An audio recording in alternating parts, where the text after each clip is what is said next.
Hello, everyone, and welcome back to English Tea. I'm your host, Kiara. And I'm Chase. How are you doing today, Kiara? I am fantastic, Chase, and I'm so excited for our listeners to join us. Welcome to English Tea, where the conversations are always fun, the English is always fresh, and the tea always hot. Love how you say that. So, what's the hot tea today? What cultural masterpiece are you going to ruin for me this week? Ruin for you, I am educating you. And today we are talking about what is maybe one of the most famous, most quoted scenes in American TV history from the show Friends. Yes, Friends. I know of it. I've never really seen it, but I feel like I know it just from existing in the world. Exactly, it was huge. So I want to talk about one specific scene that is pure comedy gold. It involves three of the main characters, Ross, Rachel, and Chandler. Okay, give me the rundown. Who are these people? All right, so Ross is the smart, kind of nerdy, sometimes a little bossy paleontologist.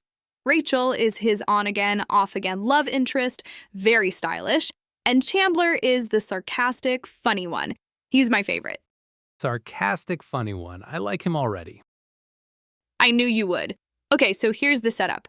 Ross has just bought a brand new couch for his apartment, but he's cheap, so he refused to pay the delivery fee. He decides he can move it himself with his friend's help. Oh no, I feel like I know where this is going. This is the most relatable situation in the world.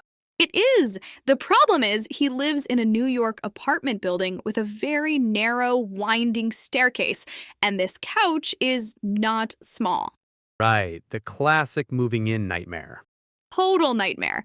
So Ross, being the brains of the operation, has a detailed sketch of how they're going to get it up the stairs. He's convinced he has it all figured out.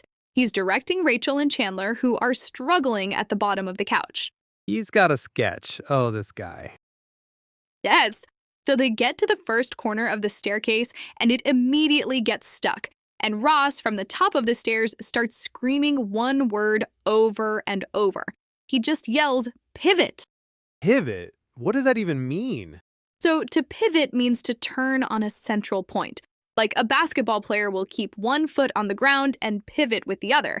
He's using it as a command, telling them to turn the couch, but he's screaming it with such panic in his voice. Pivot, pivot, piv-ot.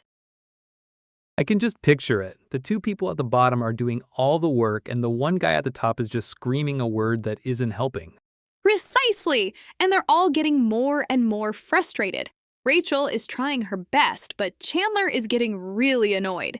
At one point, you can imagine Chandler is probably thinking, "Okay, Ross, easy does it, Like, calm down, be careful."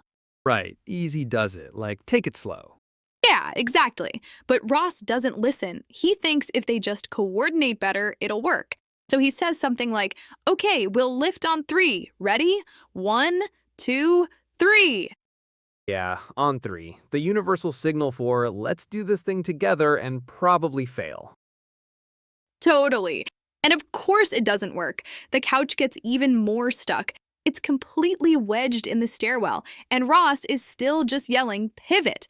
And Chandler is looking at him, and you can just see the frustration building. Ross is like, "Come on, guys, lift." Come on, that's a good one. It can be encouraging, but it can also be super frustrated, right? Exactly. It's all in the tone. Ross's is 100% frustration. And finally, Chandler just snaps. He looks up at Ross and he yells, "Shut up! Shut up! Shut up!" Yes, I was hoping someone would tell him to be quiet. It's so great. And what's funny about the phrase "shut up" is that it can be really rude, like in this case where it means stop talking immediately, but we also use it in totally different ways. Oh yeah? Like how? Well, if you told me something really surprising, like you just won a trip to Japan, I might gasp and say, "Shut up!" So it would mean you don't believe me. Like, no way. Exactly. It's an expression of disbelief or amazement. Or if you showed me an amazing video of a dog playing the piano, I might just say, "Shut up," as a reaction to how crazy and cool it is. Shut up. Dogs can't play the piano. See? You got it. It's all about context. So, back to the couch. It's completely, hopelessly stuck. So what do? Do they just leave it there forever as a monument to their failure?